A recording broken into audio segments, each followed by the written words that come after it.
ఇసుకాసురుల దెబ్బకు నెల్లూరు జిల్లాలో పెన్నా నది స్వరూపమే మారిపోతోంది. మరింత సమాచారం మా ప్రతినిధి రాజారావు అందిస్తారు. నెల్లూరు జిల్లా రైతులకి ప్రజలకి పెన్నా నది ఆరో ప్రాణం. ఇంత ప్రధానమైన పెన్నా నదిని ఇసుకాసురులు అడ్డగోలుగా తవ్వకాలు చేస్తున్నారు.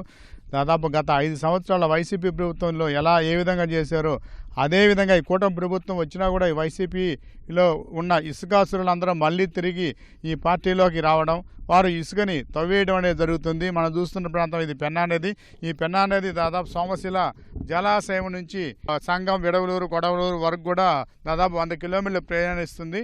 ఈ పెన్నా నది మొత్తం మీద కూడా ఒక ఒడ్డు ప్రాంతాలలోనే మొత్తం తవ్వకాలు అనేవి, ఇసుక తవ్వకాలు భారీగా చేశారు. ఇది గట్లు ఉన్న ప్రాంతం. ఈ గట్టు ఉన్న ప్రాంతాన్ని అంతా కూడా తవ్వేయడంతో ఇసుక లోతులోకి నీరు మారింది. ఈ లోతులో నుంచి ప్రవాహం అనేది దిశ మారి మరోవైపుకి ప్రవహిస్తుంది.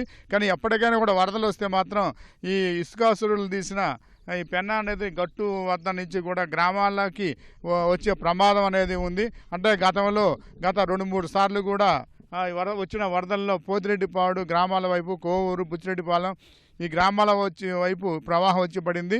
కానీ మళ్ళీ కూడా అదే విధంగా కూడా ఇక్కడ ఇప్పుడు ఇసుకాసురులు తవ్వకాలు అనేవి చేస్తున్నారు. అడ్డగోలుగా భారీ ఎత్తున ప్రొక్లైన్లతో తవ్వకాలు చేయడంతో మధ్యలో ఇసుక మేటలు ఉన్నాయి. ఈ 2 వైపులా పెన్నా నదికి కుడి ఎడమ వైపు 2 వైపులా మాత్రం ఇవి ఒక ప్రవాహంలాగా నీరు ప్రవహిస్తుంది. భూగర్భ జలాలు కూడా తగ్గిపోయే విధంగా కూడా అడుగు వరకు ఇసుకని తవ్వేస్తున్నారు. దీంతో ఒక పాయలుగా పెన్నా నది మనకు కనిపిస్తుంది. కొన్ని ప్రాంతాల మధ్యలో ఒడ్డు ఉంటుంది. ఇక్కడ పెన్నా నదికి మార్జిన్లలో ఉన్న ప్రాంతంలో మాత్రం ఈ ఇసుకంతా కూడా తవ్వకాలు చేయడంతో భారీగా ఒక దిశ మారిపోయి పెన్నా నది పరిస్థితి పూర్తిగా దాని స్వరూపమే మారిపోయింది. ఇది మనం ప్రతి చోట కూడా ఇదే విధంగా ఉంది. కానీ మైనింగ్ అధికారులు కానీ ఈ రవాణా శాఖ అధికారులు కానీ, పోలీసు అధికారులు కానీ ఎవరు కూడా పట్టించుకోవడం లేదు. వీరికి భారీ ఎత్తున ముడుపులు ముట్టడం వల్లనే ఈ ఛాయలకు రావడం లేదని అంటున్నారు. పెన్నా నదిని ఎవరు కాపాడతారనేది కూడా రైతులు మాత్రం అనేక సార్లు ప్రశ్నించినప్పటికి కూడా ఇక్కడ మార్పు అనేది లేదు. ఈ విధంగా ప్రతి చోట కూడా మనం చూస్తున్నాము. పెన్నా నదికి ప్రతి గ్రామంలో కూడా ఇదే విధంగా ఒక అడ్డగోలుగా తవ్వకాలు చేశారు. అందులో రోడ్లు కూడా దీనికి ప్రత్యేకంగా రోడ్లు వేశారు.